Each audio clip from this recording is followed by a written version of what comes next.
जागते रहो।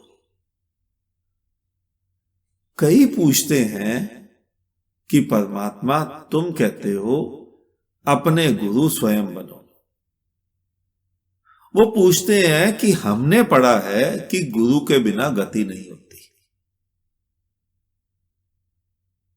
तो कौन सा वक्तव्य ठीक है? वक्तव्य दोनों ठीक है, तुम समझ गलत तरीके से रहे हो। गुरु के बिना गति नहीं होती, तो स्वयं के गुरु बनो, अपनी गति करो। और गति कौन सी?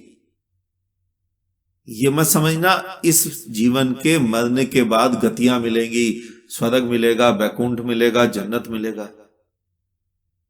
इन मूर्ताओं में मत पड़ना। अभी कल परसों की घटना है, टीवी में मैं देख रहा था, न्यूज में, लव जिहाद की। जो पकड़े गए लड़के वो कहते हैं जी हमें दूसरी लड़की से संबंध बनाने के बाद हमें जन्नत अदा होती है। ये उनकी गति है, वो अपनी गति समझ रहे हैं इसको। तुम अपनी गति समझ रहे हो कि यहां गुरु के पास जाएंगे, दीक्षाएं लेंगे, मालाएं पहनेंगे, गुरु के चरण दबाएंगे तो गति मिल जाएगी। ये गति का कोई मतलब नहीं है। गति का मतलब है स्वयं का बोध हो जाना। गति का मतलब है स्वयं के दर्श हो जाना, अपने आप को पहचान लेना। बस इतनी सी गति है। और गुरु जो है ना, व्यक्ति नहीं होता। किसी व्यक्ति को गुरु नहीं बनाना चाहिए। हां, तुम्हारे बेचारे संत महात्माओं की रोटी इसी पे चलती है। मैं स्वयं एक संस्था में 18-20 साल फंसा था, और वो इस बात पर जोर देते हैं कि वैष्णव को ही गुरु बनाना चाहिए, वैष्णव ही तुम्हारी गति करा सकता है। अब उनका वैष्णव है कौन? उनका वैष्णव वो है जिसने लाल कपड़ा पहन लिया, चोटी रख ली, तिलक लगा लिया, हाथ में झोली माला ले ली, कृष्ण की पूजा करने लग गया, वो उनका वैष्णव। कोई व्यक्ति आज चोर है, कल वो वैष्णव बन जाता है। ऐसे ही वैष्णव है तुम्हारे।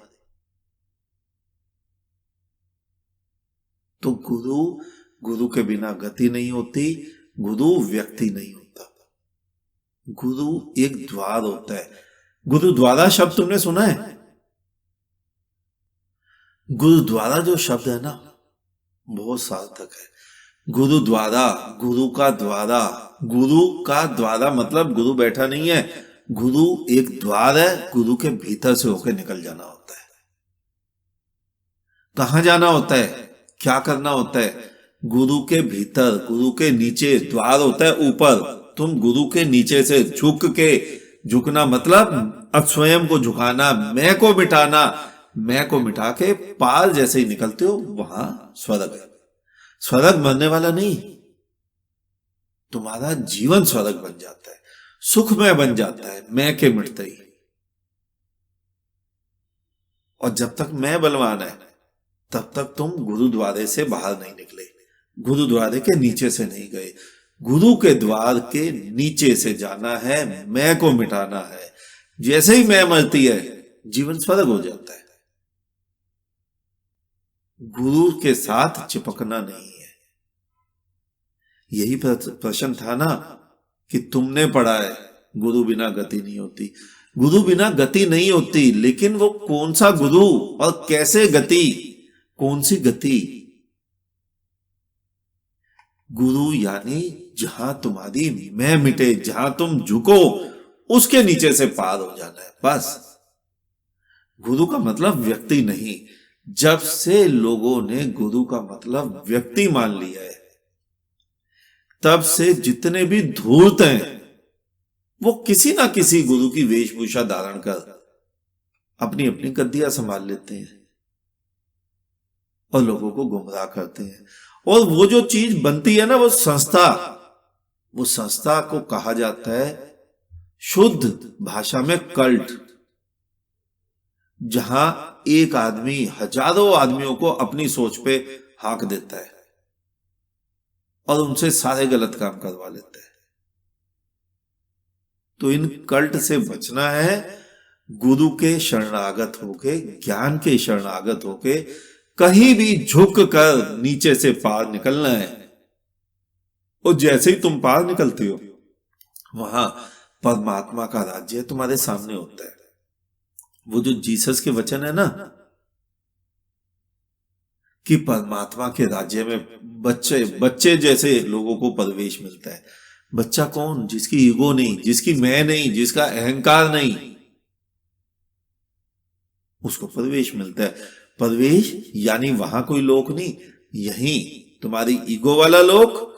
और तुम गुरुद्वारे के भीतर से होके, गुरु के द्वार के भीतर से होकर निकले, अपने आप को झुका के, मिटा के, मैं को मारकर, तो परमेश्वर का द्वार, जीवन का द्वार, ब्रह्म का द्वार, सत्य का द्वार। थोड़ा समझने का हेरफेर है। इसीलिए मैं बोलता हूं कि बुद्धों के वचन जब बुद्धुओं के पल्ले पड़ जाते हैं तो अर्थ का अनर्थ हो जाता है। वही हुआ है, तुम सबने एक एक व्यक्ति को पकड़ लिया गुरु बनाकर। आज इतना ही, शेष किसी और दिन।